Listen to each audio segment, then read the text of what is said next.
Good evening. Welcome, everyone. How many of you are here for the first time? This is true. So what we're going to do is just get right to it. Because this is the holiday open house and the kickoff for that, we're going to do what is known as a who-we. And for those of you who are here, you're already smiling. And for those of you that haven't been here before, you're wondering, what is he talking about? Is this an initiation for just the brand new people? Yes. No, it really isn't. We're going to have fun tonight. So a who-we is exactly what it sounds like. It's a who-we. But watch what it does to the energy in the room. Are you ready? Can we do a who-we? On the count of 3. 1, 2, 3. Who-we! Yes! Bang. Just like that. So now my bride, whose name I won't mention, but whose initials are Katie, and myself, I am Tom, in case you couldn't tell us apart. We work with angels, spirit, guides from the other side, ascended masters, and they come through with messages for us. This evening we'd like to talk, and it's going to be interesting because it's all new messages. Now it's all new messages, but with a similar theme, but it's new ways of thinking about things and understanding things. The folks in spirit are very methodical, clear, loving, and gentle teachers. And they do their best to give us messages that appeal to several different layers of awareness, intellectually, emotionally, spiritually. So the examples aren't just for example purposes, and especially when the Christ presence comes through, and if it's Jesus as the Christ, that being loved to teach in parables, and you'll hear some examples tonight, to help us get a better conceptual idea of some spiritual principles, and then how much easier it is to put them into practice in our lives. Does that work for you all? We'll find out. So. We'll find out. Okay. So, since I'm a visual person, I like to bring visual aids. If you were here last time, I had acorns and all kinds of fun And stuff. potatoes. Oh, potatoes. No acorns or potatoes this time. No, sorry. That's okay. So, can you all see this? What is it? Looks like a pin, needle, huh? Yeah, drum roll. Now it isn't. Yeah, it's a needle. What can we do with this thing? So, if you're like me. So, If you're like me, I know you are, and what am I? if you're like me, you use them to take splinters out of your fingers, your toes, that kind of stuff. Yeah. What makes this a needle? Yeah, that, and it's actually not a very big space, is it, in comparison to the entire thing? It's a small space. But that makes all the difference, doesn't it? Because otherwise, we can just poke holes with it in things, right? But that eye really makes it special. So what do we do with needles? Fix things. Fix things. Tell me more. You're not on the spot or anything. That's a great answer. No, I want to hear fix things. How? Create and put buttons on things and make things the right length. Right. So we can use them to sort of connect things, can't we? Right?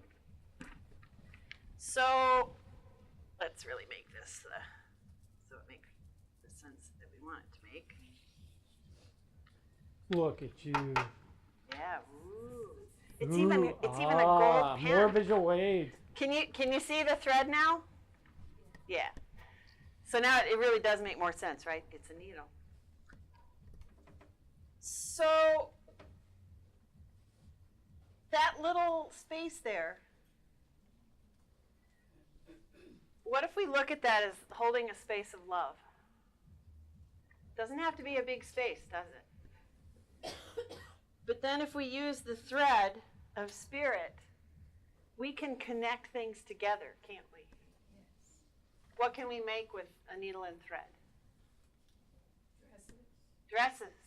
Clothing, right? And what does clothing do for us? It covers. It covers us. It protects us. Sometimes it's pretty, right? So, he's doing it, Lloyd. I That feel wasn't a pretty. skip, though. That was an actual leap. So we can use that thread of spirit to connect things together, can't we? Pieces of fabric, we connect them together, and next thing you know, we have a piece of clothing to keep us warm, to keep us comfortable. What about a quilt? Does a quilt have identical, same pieces of fabric in it? No. In fact, we take little pieces of fabric that have different colors, different shapes sometimes, and we stitch them together, and the next thing you know, wow, it's beautiful, isn't it? Yes. And what else does it provide for us? Warmth, comfort. Nothing better than a really heavy quilt on a cold night. You just feel that weight on you, and it's like, oh yeah. I love the winter for that very reason. I like the weight of all those blankets on me because it just feels comfy and cozy. And so they really want us to think about, what am I doing with my needle and thread in my day, in my life? What am I doing to hold that small space of love, to have that thread of spirit help me to begin making connections throughout my life, right? Cool, huh? They said, think about a needle. They said that, and I'm like, okay. This was a week ago. And all of a sudden, it started, oh, wow, sweet. So, and interestingly, and they just gave this to me, so those of you that are used to us being here understand that they'll come through during the presentation, and that's How it goes. just how it goes. What this represents then is our fear. Ah, yeah. Blocking that The needle space. without the eye in it is how we prevent ourselves from being able to make the threads that join. So when we're afraid, we essentially, you don't need a big space in love to have a very profound impact. You just have to crack the door, and love will blow the door open, right? So it's amazing that that tiny little space in such a big thing, when you compare the size, makes it completely useful in so many ways for us and makes our lives so much easier. But it wouldn't do it without that little space. That space for us is the space that we hold in love. When people get jabby, in fear, when people get pokey, in fear, yeah, no kidding. That's our opportunity to say, okay, how can I stop this and use this to bring us together? That's where the love is. That's where the wholeness is. That's where they ask us to put our energy. Not that this has any relevance this time of year for any of you. In getting together with family and so on and so forth. Because all of your families are perfect and everyone gets along, right? How did you know? Exactly. It's like I knew, huh? It's like a gift. It's like a gift I have. I just know this. No. So it's fun for us then to be able to decide how we're going to transform things. How are we going to take this jabby situation? And by the way, when you look at the thread in comparison to what it is you're putting together, how big is that too? How much love does it take to make a difference? Not much. Things in life are basically neutral. We get to attach a value to it. Love or fear, you've heard us talk about that before. This is our opportunity to use the visual, and they really did. They gave us Katie a week ago and said, think about a needle. This is the opportunity for us to start to think about how little is really required to make a truly significant difference if we just pay attention and stop the unraveling in fear. Love binds, Fear separates. Love joins and makes union and communion. Fear keeps us separate and judgmental instead of accepting. In all instances, we have a choice. What's our choice? I'm feeling kind of hungry, Katie. I'm looking at your shirt, and it made me think of something. I don't know what that's about. You're funny. How many of you were around in the 60s? Dude, Yeah, okay. Do you remember we're not the going to go there. I expression- can neither Yeah. confirm nor deny anything I did in the 60s. I'm just saying. You know Yeah, what I'm I saying? didn't say how many of us remembered the 60s. Right? That was one of the first time I heard somebody use the word cherry to describe a car. Oh, that car's really cherry. Do you remember that? And what did that mean? It was sweet. It was awesome. It was like the best, right? So the way this happened this morning was just hilarious. So cherries, right? Yum. Love those. And we use the word cherry then to describe the very best, right? The very best in life. One of the many applications of that word, yes. Oh, jeez, you had to. How long did that take? Oh. So these are larger than they appear, just like your rear view mirror. So you can see them. But how big are cherries? They're what, about yay big, right? But they're really good, aren't they? Fresh cherries. I love fresh cherries. So how do you eat cherries? Do you just throw them in your mouth and start chewing? No, you gotta be careful, it's got a pit in there. So there's a pit.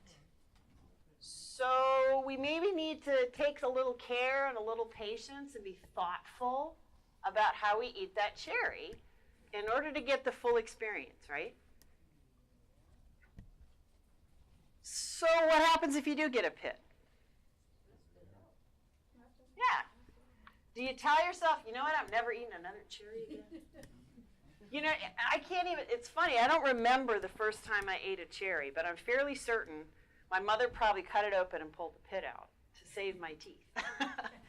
But if you weren't thinking and you bit into it, you'd get that, right? And it might make you want to not eat them anymore. Unless you're a guy. And then you're going to find another guy and give him one so that he can bite into it and have the hurt pit. And then you himself, can have yeah. a contest. Yeah. And see who can spit the pit the farthest. I'm That's- sorry. yeah. That's just We a did guy that thing. when we were kids. See how far we could spit. Aren't you glad pits. I'm here helping you with your presentation This is there? great. This is great. So, but how many times in our day do we hit a pit? Right? We're going along and all of a sudden somebody does something. And we really sometimes let it ruin our whole day, don't we? Why? Just do like you do with that cherry pit. Spit it out. You go, girl. Hey. You're like, yeah, I don't have any here. I was pretty good. So cherries have those pits, right? But we know it, so when we go to eat them, we just take care. Are the pits bad? No. What makes a cherry pit good? Exactly. Without those pits, you won't have any cherry trees. And we won't, without that pit, you don't have the potentiality for an entire grove of cherry trees, which are gorgeous in the spring, so they're beautiful to look at. They smell fabulous. And then we get the cherries in the summer. How cool is that? So those pits are actually kind of important, aren't they? Sometimes when we have those pits show up in our lives, what makes that important? It's an opportunity to grow and to learn. You know, there's an awful lot of weird stuff going on today. Yeah, I've stopped watching the news altogether. I mean, for a while it was just kind of, what's happening now? What's the next thing? And I just stopped because there's just too much of it. And it's really interesting to me how many people are sort of deciding they're going to take offense at things that happened so long ago. It's like, what's the point? Be here, be right now. And we're not allowed to make those mistakes and hit that pit and go, oh, I don't want this next time, I'll throw it away. Where's forgiveness in all of that? We learn, right? We learn through experience, trial and error. We try something. If we don't get the result we want, we do something different next time, right? That's all it is. It's learning. And one of the things that they would like us to really think about, especially going into the new year, allow yourself to learn. Mistakes. And make mistakes. Yeah, because if you're not making mistakes, you're probably not doing a whole lot. And that's not the point. That's not what you were designed to do. You were designed to go out there and try stuff and have adventures. And create. And if you don't get the result you want, just do something different next time. There's no need. Mistakes can be corrected without punishment. You've been hearing us say this, and that's what they've been telling us over and over again. Mistakes can be corrected without punishment, right? Do you mind if I jump in for No, a not second? at all. Because they're asking me to share a personal Please. pit. A personal pit. So about 30 years ago, I was the director of a academy that taught security skills and stuff like professional executive protection and that kind of stuff. This was business. This is nothing personal. No, sorry. It wasn't that kind of school. That kind of protection. It was legitimate, when you hired the guys that would get out of the limousine first and you see them looking around, that was the people, that's the kind of stuff, and other things. Working for that particular firm, I got laid off on the Friday before Father's Day. Now, you want to talk about a pit. They had financial issues, so they said, sorry about your luck, and this was the Friday before Father's Day. What do you think that did for my Father's Day? And I was so upset about that. 3 months goes by. I ended up working construction that summer. It was great. It was the hottest summer ever. They had 21 days over 100. It was record-setting, a record that still stands. And I was out there putting up condominiums. Woo! At the time, if you would have asked me, I would have fully accepted the bitterness of that cherry pit. Looking back, it was one of the best things that ever happened to me. Because it made me move out of where I was and where I grew up. It made me spread my wings and fly. And from there, the guy who the whole neighborhood decided was useless, and many of you know the story of my growing up, it wasn't pleasant, trust me. But anyway, all that got set aside, and here's the same guy goes out and starts teaching people how to be leaders, how to be masters. Some of the top people in our country, in public and private sector, and go around the world and work with people. And it got to be very fascinating, and I think back on that, none of that would have happened if I wouldn't have been laid off from that job. Because I would have never thought, you know what, I need to get out of town. I need to do something different. And I need to find out what's out there. Because it's not happening here. I had one of the most amazing careers. Most people can talk about one or two things that they were known for in their life.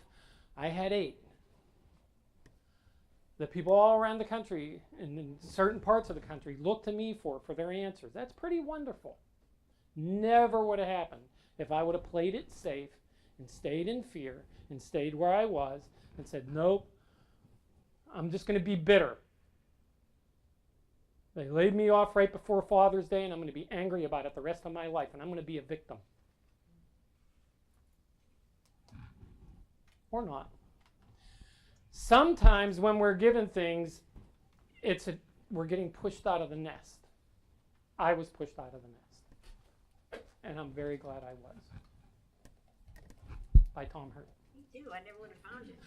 Yeah, and then, but wait, there's more. I would have never met this remarkable, beautiful love of my life had I stayed where I was. So happily ever after. In so many ways, it isn't even funny. Whoever fired you, I must write them a letter. Thank you. I wasn't fired. I was laid off. Okay, But laid it's you okay. off then. Whoever laid I had you off. financial issues. I know, there's a difference. So getting back to those cherries, they're kind of small, but what can we do with a whole bunch of them? It's like you had the cube before. Are you guys psychic? Are you guys like tapping? Now, it's funny because they said cherry pie. Not my personal favorite, oddly enough. I love fresh cherries, but cherry pie, I would pass up dessert altogether, given the choice of cherry pie or nothing. It's just not my favorite. But they said, yes, but we want you to talk about cherries. And I said, fine, so we'll go with cherry pie. And that's cool, because when we put a bunch of cherries together, we can make a pie. Now, if you've never made a pie before, what are you going to do? Go to Giant and buy one. You're going to try to Welcome to our no, world, no. right?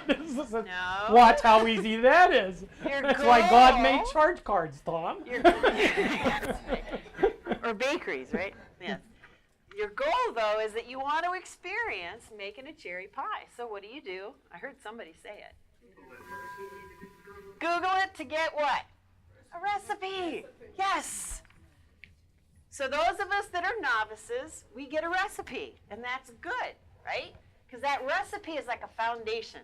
It's that foundational knowledge that you need to know if you want to make a pie. Is it foolproof? Does that recipe guarantee you 100% of the time you're going to have a perfect pie? No. Why? What are some of the variables? You have to follow the recipe. You have to follow it. You have to read it carefully, right? Okay. What else? What happens if you mix up baking soda and baking powder? I'm just saying. Been there, done that. Not that ever happened to me. That could be really bad. What else could happen? You could burn it. Might not have the tools. Might not have the tools. Are canned cherries different than fresh cherries? Not that you have any strong opinions on. You didn't see her face. It was priceless. You don't like cherry pie either, do canned, you? you said canned cherries. You went, Yeah, well, I'm telling you, but you know, there's ready-made canned cherry filling for pies, and it's like, okay. What about that crust? How many of you have like a grandmother or mother that made like the best pie crust in the whole? Yeah. Could you replicate it? No. I love Pillsbury. I buy those Pillsbury ones and roll them up. Yes, because it works for me. Someday I will venture into the kitchen and try to make my grandmother's pie crust. But I'll have to invoke her to help me with that because she made the best pie crust. So my point is, though, we have that recipe, right? And if we start making that pie and we start getting better at it, right? What happens if we just decide, I can't waver from this recipe? Sounds like control, doesn't it? But as we practice, do we really need that recipe anymore? How many of you saw your mother or your grandmother actually get a recipe out to make that pie? Mine never did. And I watched her a lot, and I still can't do it. Because then with practice, we get what? We get mastery. So the novice needs control, needs the recipe, but how long are you comfortable doing that? Now, if you're only going to make 1 or 2 pies in your whole life, I would recommend the recipe. But if you're going to keep playing with it and adventuring into pies, what happens? You want to make it your own. You add a pinch of this, you change that. My pumpkin pie rivals my grandmother's. The only thing that's different is the crust, because she made a homemade crust. I put my pie up against anybody's, but it's because I would too. I played I with love your it. pie. I played with it. I added a little bit more of this spice, a little less of that, and I got it down just the way I want it. And so I've worked toward that mastery of making pumpkin pies. But masters don't force it. They don't stick to that recipe, and they let that pie flow through them, right? Because they have that experience, and they sort of let the pie just come out of them. And that's what we're asked to do with our lives, right? We're supposed to just let our life flow out of us. We're not supposed to control it and have these prescriptive, I must do this and this checklist. How many of you went to school with somebody that knew exactly what they were going to be? They had the plan. Yeah, I'm not, I like to try to plan. It's not my strong suit. A lot of times things just kind of come together, and I've gotten more comfortable with that. And so sometimes we just have to be flexible and be willing to kind of just do and let that pie flow out of us. So we've made that beautiful pie, and we're putting it in the oven, right? Then what? How many of you park a chair in front of that oven and stare at that pie, willing it to be done? You don't, do you? You go find something else to do, right? You know that you don't have to sit there and watch it in order for it to bake, right? You just don't. Now, you might set a timer, because if you're like me, you'll wander off and get into something else, and all of a sudden remember, oh my God, I have a pie in the oven. That's my life. But by and large, we don't stand there and watch it and try to control that pie. We know that the pie knows how to be a pie, and it knows how to bake in that oven. We go in, we might open it, look at it. It's a sensory experience, isn't it? You can smell it. You can hear it bubbling. You can almost There's going to be a taste it. run on cherry pies after we're done tonight. I'm telling you, people are going to be coming down to the Weiss right there. Yeah. So it's a real sensory experience. But what happens when you start smelling it? What would happen if you got so impatient that as soon as you smelled it, you try to pull it out of the oven and eat it? Ew. The crust isn't done, right? It's all gooey and bleh. The cherries are probably still hard or not heated through. The sugar has not melted nice, so it's all grainy and weird. You got to let a pie bake. And sometimes we have to be patient in order to let life get to that perfect state where we can take it in. Or the project that we're creating. We have to have that patience to let it do its thing and become what it needs to be. Right? Okay, so our pie's done. We take it out, cut a nice big slice after we let it cool, of course. That's the other thing. What happens when you cut it right away? It falls apart, doesn't it? You gotta let it cool just enough so that it holds its shape when you cut it. Otherwise, you cut it and it just goes on the plate, like most fruit pies I have made. That's why I stick with pumpkin. What happens if you bite into this piece of pie and you get a sour cherry? First bite. First bite. Do you say, I'm never eating pie again? No. You don't do that. But how many of us have done that before? We got that sour cherry and it was like, oh, I'm never going to eat this pie again. Are we talking about pies all this time, by the way? No, not at all. So, okay, fine. Then you try another piece of the pie. You take another bite, and that's better, right? Ooh, it tastes so good. Because you let yourself get over the fact that there might have been one sour cherry. One sour cherry in an entire pie. Really? Come on. Not that serious. So I thought it was really funny that they were making me do all this, because like I told you, I don't really like cherry pie. But I was in California, and I was working with a tribe out there called the Hirt tribe. They're in Northern California. And we were doing a class for them, and they had they were having a benefit luncheon to raise money for the kids, for the high school kids. And so the instructors that were with me, we all went to have, they made salmon on a stick over a fire. Oh my God, was that good. And they had cherry pies. Now, if you know anything about Native culture, they're really into food. And it's considered very, very bad form and rude to not take their food.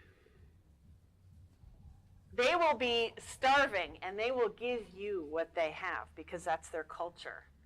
And so they said, do you want a piece of cherry pie? Sure. But here's what happened. I've been into it, and I was like, oh my God, this is amazing. Well, they weren't red cherries.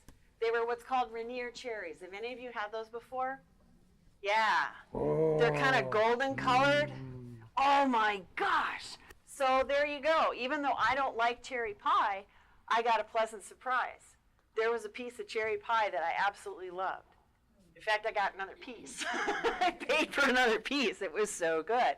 And now when I go to the store, if I see Rainier cherries, I buy them because I know that they're good, right? And so they really want us to start acting and pretending that, you know what, there is no failure. There's just the adventure. And it's okay if I screw up this pie crust. I'll make another one, right? And I cannot, this is in that you can't make this stuff up realm. So they're telling me, so think about cherries. What can you do with them? And I said, well, you can make a pie and all this. And the computer's running, you know, Spotify's playing.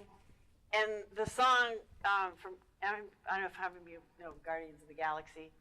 They're walking out of that with all dressed up to go get Thanos. And what's that guy's name? I forget. And what are they playing? Cherry Bomb. Cherry Bomb comes on the computer while they're telling me. Absolutely true. 81 songs that it could have picked. And when we're working on this, and here in Spirit say, we want you to talk about cherry pie. And we're like, what? And they start giving her ideas about what they want her to talk about. Cherry Bomb comes on the flipping computer while we're doing this. You can't make that stuff up. You can't. I love this stuff. It's perfect. So let life just unfold. The little I in such a big thing. The small things that make the difference. It's so important that we remember and put our focus to that which is whole and good. Because that which you focus on persists. Using the example they gave Katie this morning, and they gave that this morning. That's when they said, we want you to talk about pie, which is kind of fascinating, cherry pie.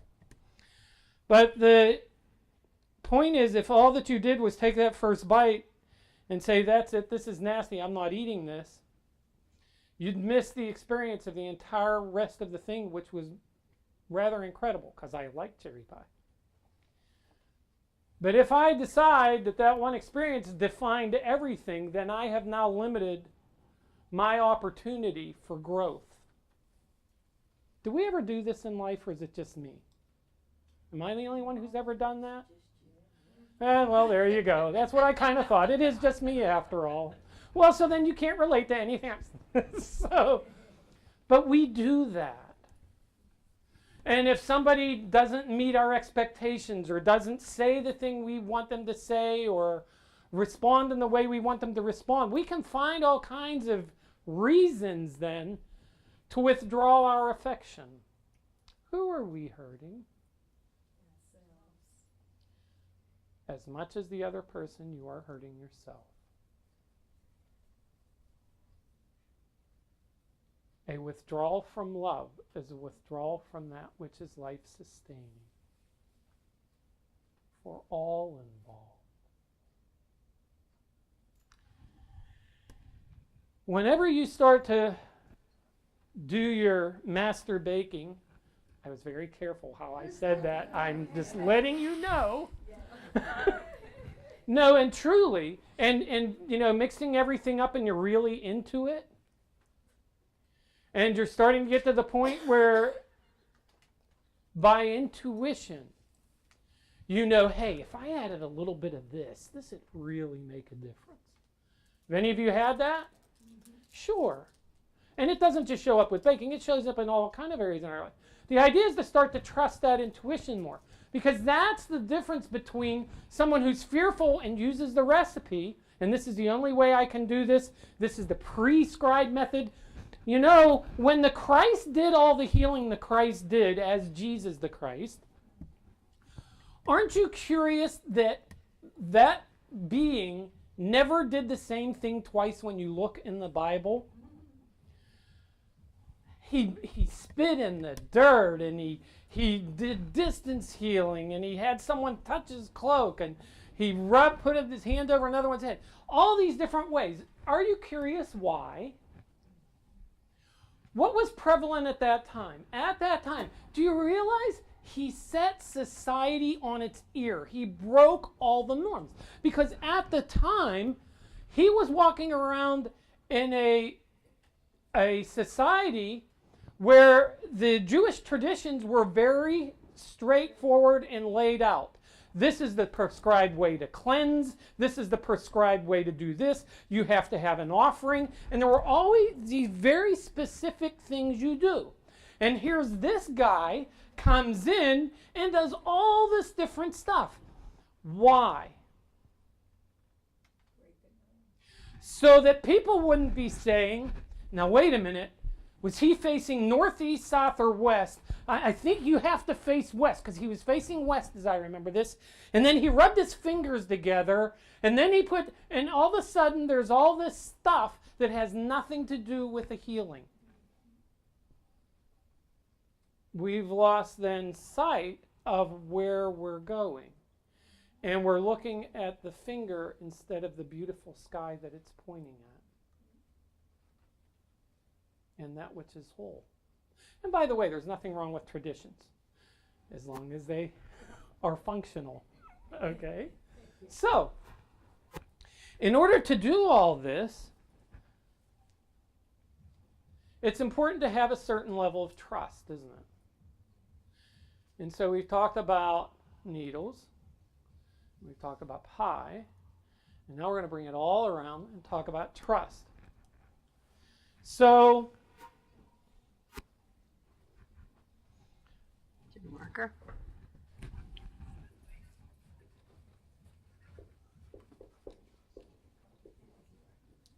Ugh, bad color.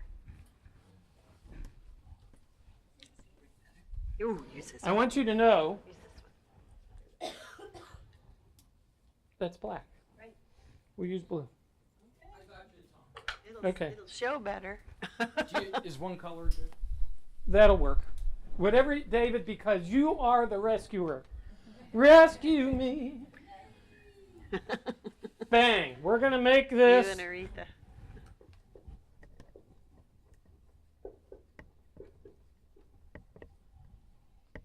By the way, they just gave this to me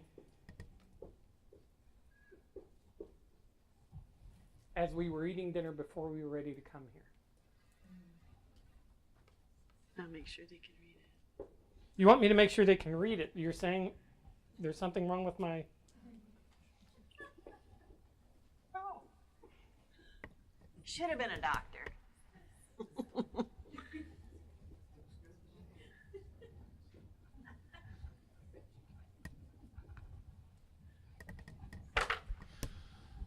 Something for you to think about.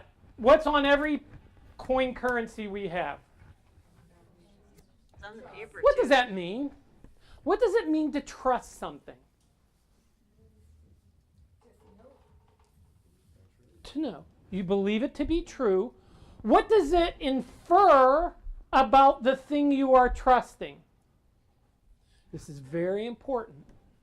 I'll give you a hint. It's a long word. It begins with P and ends with E. The last four letters are able. Predictable. When something is something you can trust, it's predictable. Correct? Yeah, some people are going, I'm not so sure. Well, otherwise, and incidentally, when people aren't, you can trust that they are unpredictable. If people are routinely unpredictable, the trust lies in knowing that there's going to be a curveball somewhere along the way, or you just better be ready for it. Okay? But this is a different level of trust. And this is what they're calling for us in our work with Spirit, because it isn't often that we get this with each other.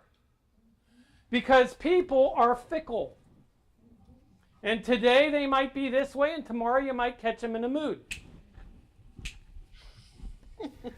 And so it isn't always so easy to know what's coming. but spirit is.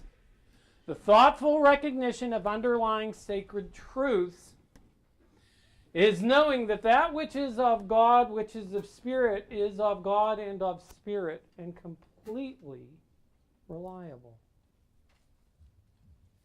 Completely in love. In a logic that we may not understand as we presently exist, but we trust that when we transition to spirit, it all becomes more clear. And in fact, when we work with spirit, spirit tells us all the time, there is an incredible order and pattern to everything. It's just a matter, when you're trying to understand it with your human mind, you're going to have difficulty because you're thinking linearly. In That's a what I line. said. In a line. Yeah, that way.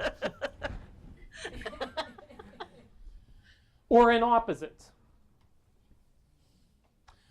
Now, here's the other thing they gave us right before we came here. They want us to talk about colors tonight.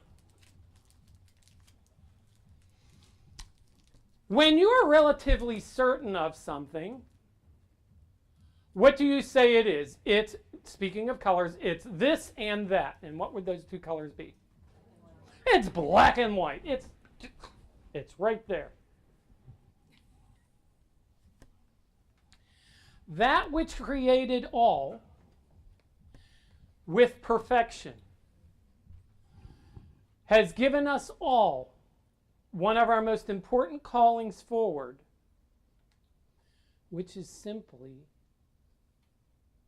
to create.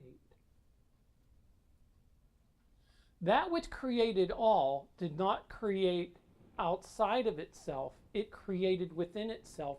You are as much of that energy as anything else that you encounter. That makes you incredibly powerful and incredibly beautiful, whether or not you accept it. Regardless, it's a fact. And that which created all created in diversity. That's why homogeneous systems regularly need all kinds of special conditions in order to exist. It's why our farmers, for example, use so many chemicals nowadays on the food products that they raise in a field, because when you have that many of the same thing, you only need one critter in there that says, I've hit the mother lode. And if you don't treat it, then that disease becomes widespread very easily because it doesn't normally have that opportunity in nature. Because nature is not usually homogeneous. Does that all make sense? Does that sound truthful to you? Good, because it is. Trust me on this. So, and have I got a car for you? No. And a bridge. No. So, if we're not laughing, we're crying, right? So we're going to laugh.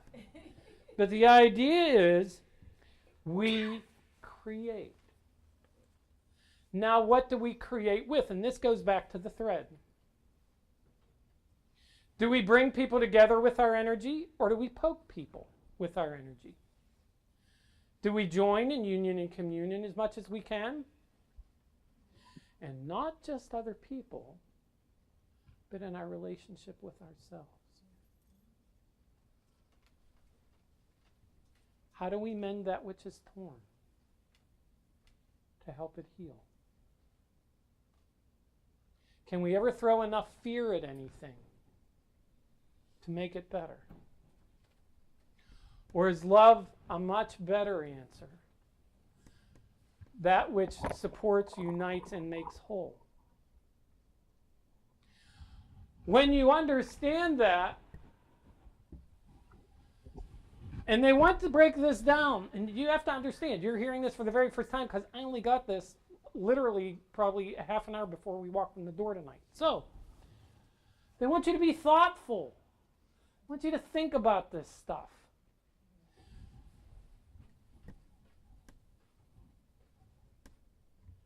But don't just stay in your head.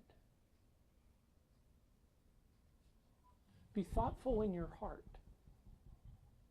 Be thoughtful in how you relate to yourself in how you relate to others? And what are the circumstances of your actions? Is this something I wish to plant the seed for and grow more of in my life? And if it isn't, then why am I doing it?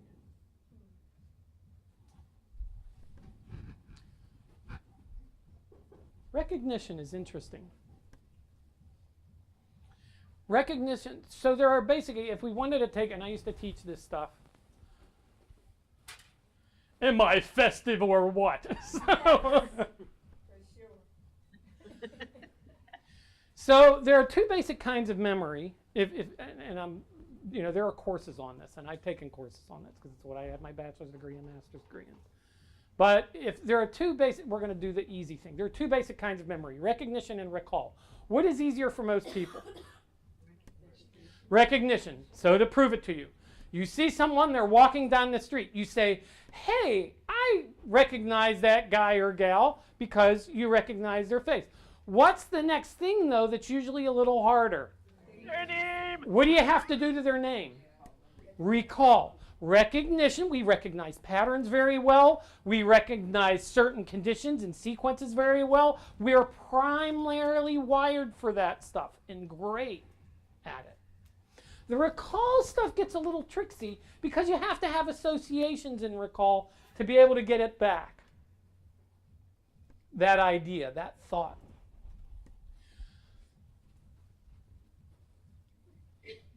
The more you associate things, and you are getting this live, you're getting it as they're giving it to me. Okay, we promised you all new stuff tonight. This is all new stuff tonight. When you are thinking and you are developing these thought patterns you create that become your life, that become either predictable, routine recipes. I know how my day is going to go. I'm going to wake up. This is what's going to happen. And then you start to get into begins with an R, ends with a T, a rut. Or, even more interestingly, using our example, a pit, where you're just putting in time. So how about if we don't put in time, and we start to be thoughtful, and we start to recognize, because we're primed for recognition, that which is working for us, that which is healing, that which is unifying, that which makes us feel better, that which makes other people feel better. This underlying sacredness that makes things whole.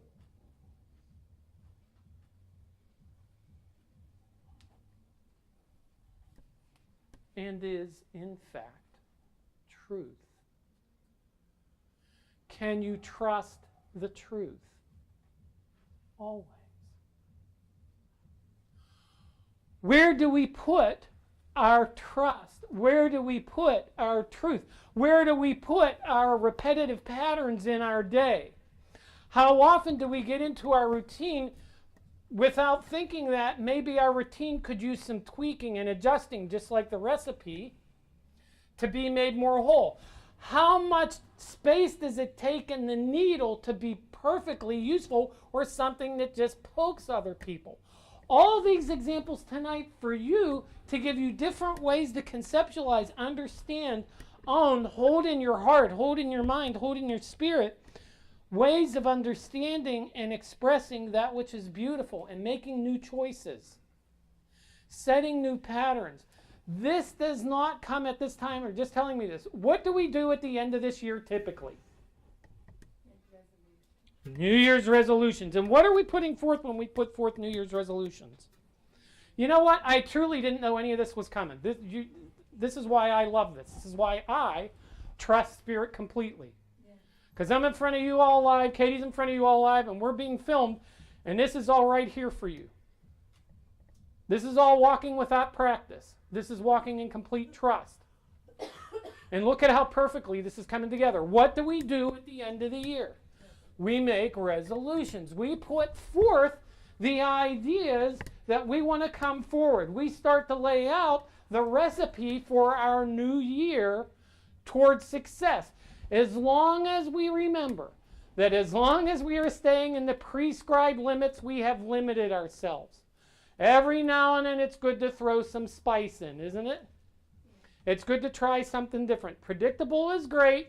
You can have great trust with predictability, but it's trust based on fear. Trust based on fear is very different than recognizing underlying sacred truths. And are those resolutions, I'm going to keep everything exactly the same? No. They're usually something we want that's different than what we have, isn't it? We never make a resolution. I'm just going to stay exactly the way I am, no matter who has anything to say about it. I've never heard anybody say that. Usually people think about something they'd like to have that they currently don't and that they want to bring forward. So they want change. They want things to be different, right? So, which is curious, and that's funny because they played off your magic word, so thank you for that. Just me. They want to give you a mnemonic. A mnemonic is something to help you remember things. What's on every piece of coinage in this country? What's the other name for a coin? Begins with C, ends with E. Change. Change. Exactly, David. And so, anytime you encounter a coin, look at it, let yourself tap into that which is sacred,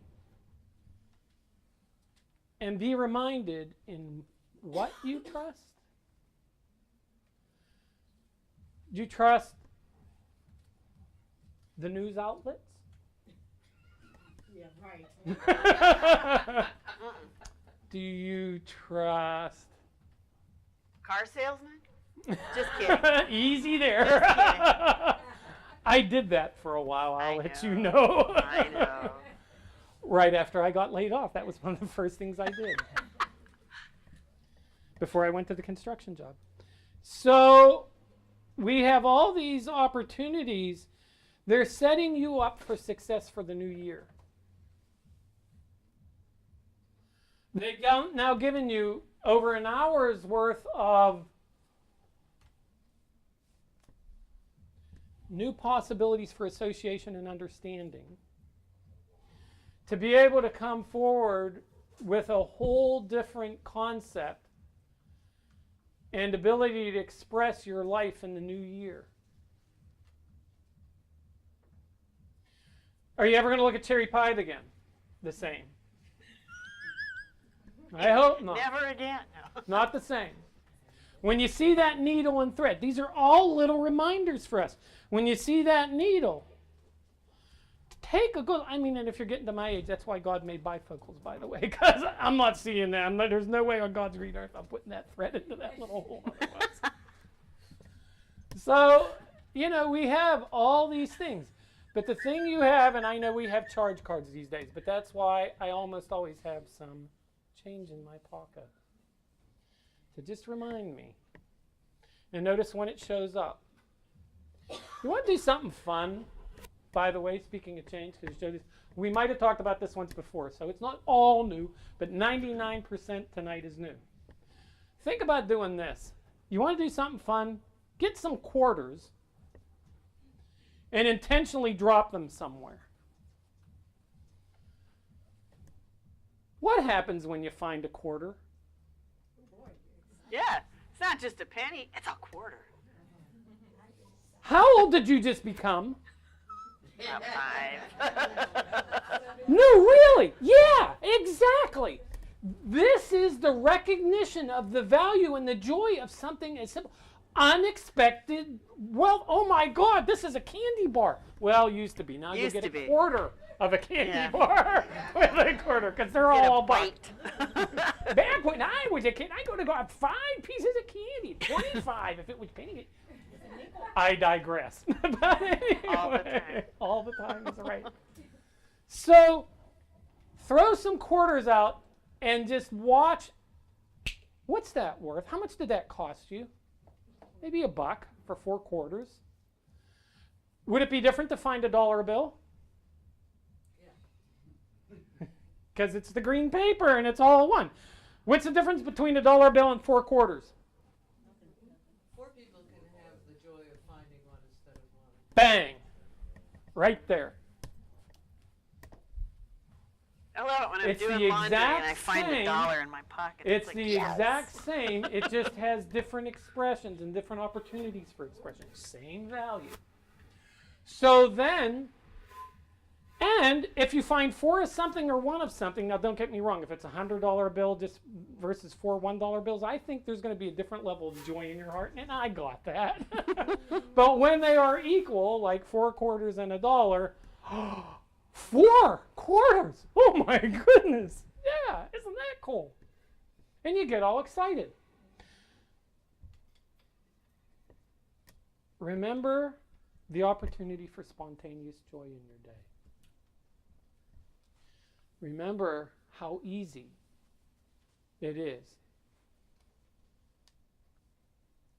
to do something so simple, so easy, to make a difference for someone, even if it's just for that moment. Doesn't cost a lot. Kindness is a gift, but it's a natural gift. It comes from that which flows from you in mastery, in union, in communion. It's how we're made. It's why when you don't do those things, and we've talked about this before, but this is worth remembering, especially this time of year.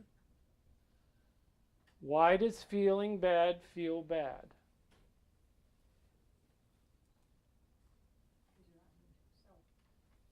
Because you stepped out of alignment with whom, what you are. Thank you. So there's the truth that you are whole and healed and full of life and love. Some of you wonder, oh God, and if you ever find yourselves getting upset or depressed, and sometimes it happens around the holidays, oh my God, this is such a rough time. Just noticing that you're feeling that is an indication that you're whole. When you don't feel good about feeling bad, that's as sure as you can be that you are uncorrupted. Because it's your inner guidance say, come back home to love. That's why you don't see people dancing around when they're depressed or angry or guilty or shameful. Because they've stepped out of their truth. And they've forgotten their trust. They've forgotten their underlying, they've forgotten to thoughtfully recognize their underlying sacred truth of who and what they are. You are love. When you feel bad, you've stepped out of love. It is your spirit-given radar calling you back, saying, you've detoured. Come back home. We call you back home to that which is whole, to that which is life-affirming. So actually, when you feel bad, it's reason to feel good, because you know you're not broken. You're still connected to that which is pure and light and love. How's that? Great. I know you are, but what am I? So there we have that. The other thing, too, is, who do we need to trust the most? Ourselves. We second-guess ourselves on a continual basis, and they really would like us to stop doing that. They want us to trust in ourselves. Because when you live from a place of trust, you're willing to go out on those limbs to see what the view is like. You're willing to do something different and creative and daring, which takes your life from just being ordinary to being extraordinary. So if you're willing to trust, You can have an extraordinary life every moment of that life. So, and in moving forward with that, what is the notion of a holiday about? Have a good time. What do? We celebrate. What? Right? In the holidays, what are we celebrating? All depends. On. There's an underlying current, though, in all the holidays. What are we celebrating?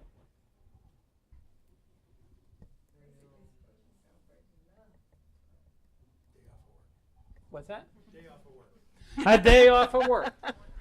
Woo! I like those. We're holding joy for something that happened, recognition for something that happened, awareness of something or someone.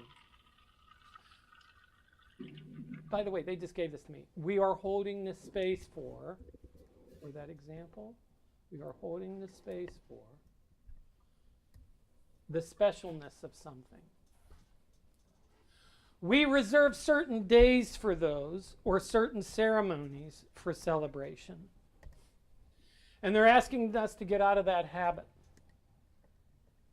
How many of you have really good stuff that you put away until that special day or that special event?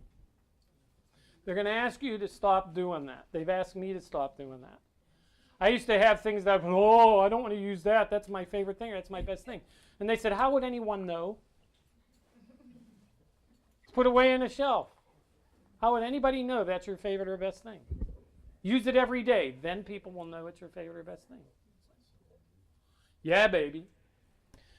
This year I came across, our house is in a bit of upheaval for various reasons, but I came across these wonderful crystal glasses we have. And I was like, oh, it's the kitty Christmas, you know. Oh my gosh, these are outstanding. We should use these every day. The real nice heavy ones with cut glass. Oh, no. Remind you of what you're worth. These little reminders remind you of what you're worth. It's the little things routinely done, not necessarily the big things, that make the difference in our world. And that which we repeat on a regular and recurring basis become ingrained.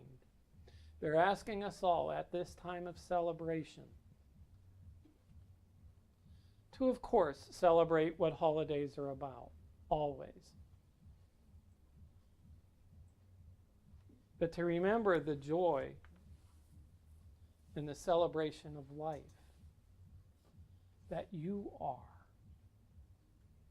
The creation by Creator, given full reign to bring that which you desire into expression in this world as no one else can.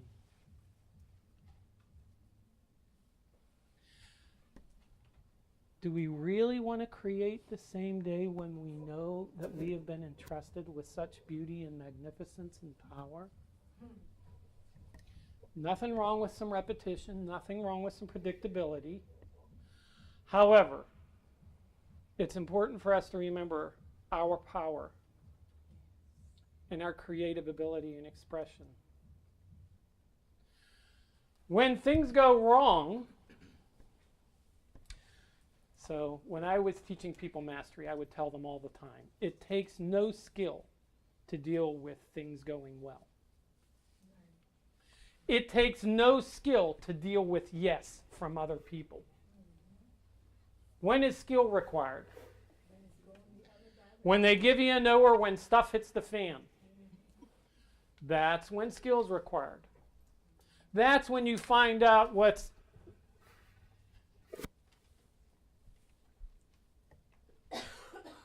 That's when you find out what pie you've been feeding yourself all along. And how much space within you have reserved for bringing together or pulling apart. I will tell you, in every being I have worked with of love and light and spirit, I have never, ever, ever, ever felt judged. They have always said, Thomas, why would you choose this? Or this person we're doing a session for. Why would you choose this when you could choose this instead? They gently redirect us because there's enough pain in this world. Do we need more pain in this world? No. Is there enough pain in this world already? Yes. With our precious that's all, folks. Precious creative energy. What would benefit the world most? Every time, every day, as frequently as you come back to it. Make that the recipe in your day.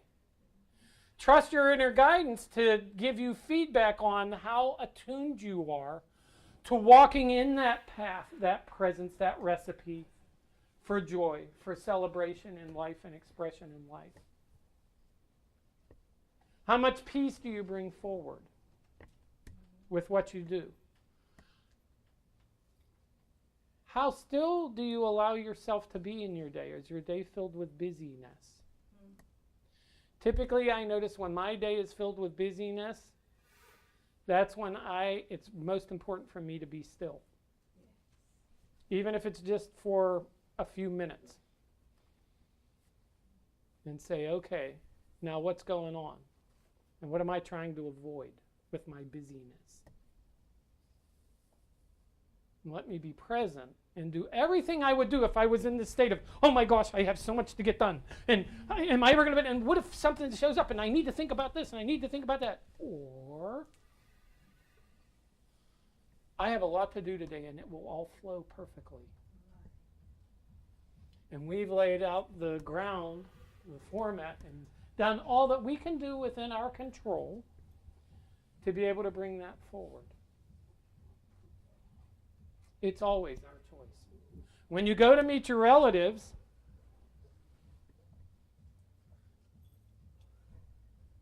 they're just being them.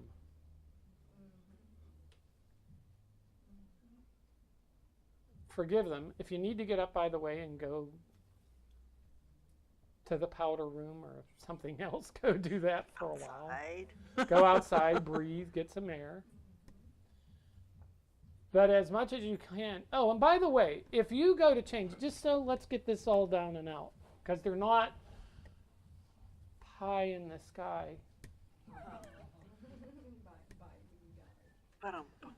Yeah, no kidding.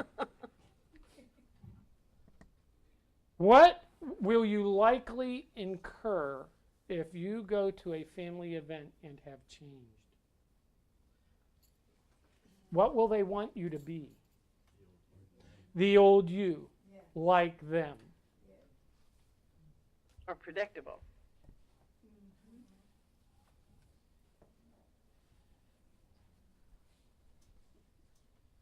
What is your response to that typically? What have you been taught by the world to do? Conform. When you conform, what do you give up? Your power and who and what you are. In order to do what? Gain someone else's approval.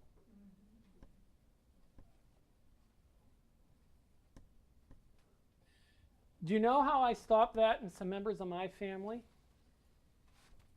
I called them on it. I said, you're not trying to make me feel guilty, are you, for trying to make my life better?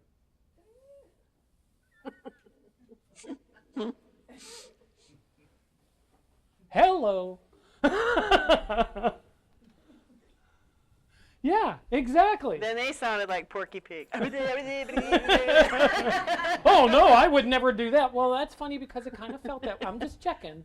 It just kind of felt that way. Because I'm doing what I can to make my life better.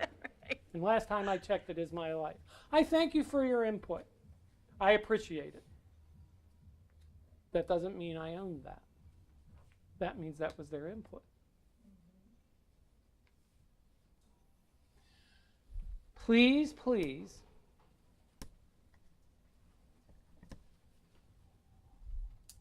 thoughtful recognition of underlying sacred truths about you, who you are, and what you are, and what you bring to the world.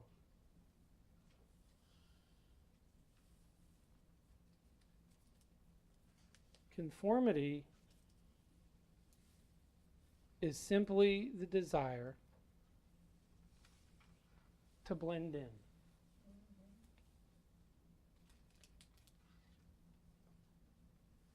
And we've said this before, and we're going to say it again. Is the world so perfect right now that it couldn't use some changes? What do each and every one of you represent? A light? Pardon me? A change, an opportunity for change, a chance to do something different. Mistakes corrected without punishment. If you don't take anything else out here from tonight, remember that space within you that you create with. The opportunity to change your recipe, to get out of the confirmation of a specific, predictable, this is what this is going to be, this is what this is going to look like, living one day after the other, the exact same in order to feel safe. Except that when you do that, what happened to your life? Exactly, it got smaller. Because we're made to express and create each day. And remember to trust you, the intelligence of that which created us all. And then cut the people around you a break. Or a piece of pie. Cut a piece of pie out and give them a piece of pie, and then you tell them about pie until their eyes cross. All right, we have a few minutes. Do you have any questions? Normally we do sessions, and they actually asked us to stay tonight with us, because I was ready to quit at 8 o'clock, and they said, you're not done. We want to continue with what we're bringing forward. Trust. Isn't that funny? I swear this isn't me. Trust that they're working with you on lots of different energetic levels. Because if you could see the energy right now that I'm seeing above each of you, that's pretty cool. And they're aligning things. Things don't always go bang in changes. Sometimes it's a whisper. That's where the thoughtful comes in. And then the recognition. And then, wow. Today, while Katie and I were getting the information on, and would that take about 20 minutes for them to say everything they wanted to say about cherry pie and stuff? Yeah. Yeah. I need to move away from that microphone, that speaker. The Cherry Bomb song came on, and I was totally oblivious. That word. I missed it. I was totally oblivious to it. But Katie caught it. She had thoughtful recognition. She was aware. Was that a woo moment or what? Could have gone totally by had I stayed numb. Had I stayed so focused on what I was doing that I missed this amazing beauty and synchronicity. They told us a while ago about flowers. And they said, remember that flowers are beautiful whether you pay attention to them or not. When you walk out the door, if there are flowers there and you walk right by them, did you take away from their beauty? No. Are they still every bit as beautiful as they were?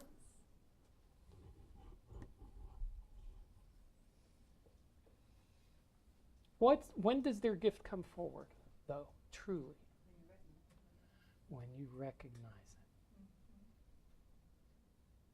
That beauty is there for all of us. Those coincidences are there for all of us. All that is asked of us is to be present and receive, oh, you're kidding me, our just desserts. Nice.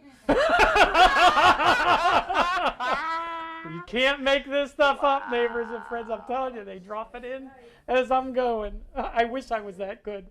So, have fun with this. The more you work at it, the harder it'll be.